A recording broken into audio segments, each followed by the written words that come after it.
আমাৰ সাংবাদিকসকললৈ বিশেষকৈ আমাৰ যিটো গায়ন বায়ন সংস্থাত আমাৰ ডিগবৈ সমষ্টি সুৰেণ ফুকনদেৱে এতিয়া অপমানিত কৰিলে সেই ব্যক্তি সেই কথাটো লৈ সমগ্ৰ আমাৰ অসমৰ গায়ন বায়ন সন্থাই অকণমান দুখ প্ৰকাশ কৰিছে। সেয়েহে আমাৰ বিশেষকৈ ডিগবৈ সমষ্টি নতুনকৈ গঠন হোৱা বুঢ়ীদিং সমষ্টিত যদি তেখেতে এই কথাটো যদি তেখেতে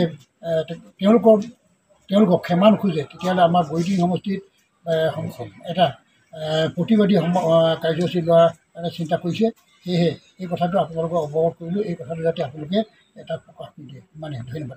ধন্যবাদ। সেই প্ৰথমতে আপোনালোকৰ চেনেললৈ আমি তিনিচুকীয়া জিলা মৃদঙীয়া গায়ন বায়ন সংস্থাৰ দ্বিবাৰ্ষিক দ্বিতীয় দ্বিবাৰ্ষিক অধিৱেশন মহং গাঁৱত অনুষ্ঠিত কৰিবলৈ আমি আয়োজন কৰা হৈছে অহা নৱেম্বৰ 16 তাৰিখে।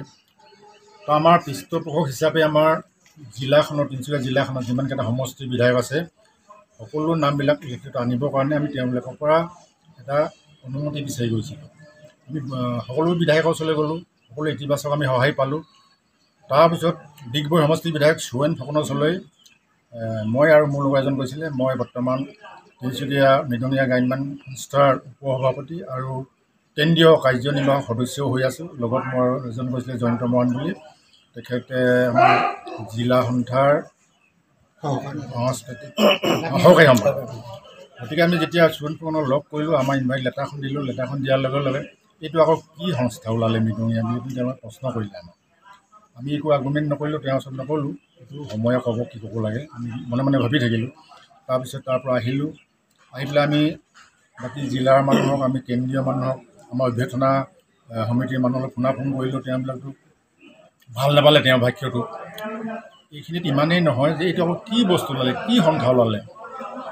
এইটো সেই এতিয়া বৰ্তমানৰ চৰকাৰখনে, হিমন্ত বিশ্ব চৰকাৰখনেই এই 2021 চনৰ পৰা 22 চনৰ ভিতৰত এই সংস্থাটো তেওঁলোকে পঞ্জীয়ন কৰিলে।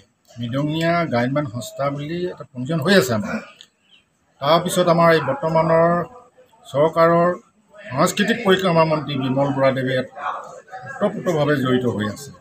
আনকি আমাৰ শংকৰদেৱ কলাক্ষেত্ৰৰ সচিব সুদৰ্শন ঠাকুৰ ইয়াত জড়িত হৈ আছে আমাৰ লগত। তেনেস্থলত সেই একেখন চৰকাৰৰ এজন বিধায়কে কিয় মৃদঙীয়া গায়ন বায়ন সংস্থা কি বস্তু, এইটো কেলৈ খুলিব লাগে, কি ওলালে এইটো বুলি তেনেকৈ কিয় কৰিলে আমাক। এইখিনি আমাক আমাৰ মৃদঙীয়া সংস্থাৰ গোটেই অসমৰ সকলো প্ৰতিজনকে আমাক খুব আৱেগিক কৰি তুলিছে। আমাৰ সহজভাৱে আমি ল'ব পৰা নাই কথাখিনি। আৰু মৃদংটো এনেকুৱা খেলনীয়া বস্তু নহয় যে কোনোবা ল'ৰা ছোৱালীয়ে প্ৰেমৰ গীত এটা গালে তাত ধাম ধাম মৃদং বজাই দিব। এইটো কেতিয়াও হোৱা নাই। এইটো হৰি নাম কীৰ্তনতহে এইটো ব্যৱহাৰ হয়, মাত্ৰ নামঘৰে বাজে। গতিকে তালখন নামঘৰত বাজে। এনেকুৱা এটা সুন্দৰ সংস্কৃতি তেওঁ এইটো আকৌ কি খুলিলে, এইটো কি ওলালে বুলি পিনে প্ৰশ্নটো কৰাটোৱে ইয়াত বহুত কিবা এটা সোমাই আছে। হয়তো গোটেইখিনি কথা লিখিলে এখন এছে ৰচনা হ'ব। গতিকে ইয়াত আমি সহজভাৱে ল'ব পৰা নাই। গতিকে মই আৰু বেছিকৈ নকওঁ।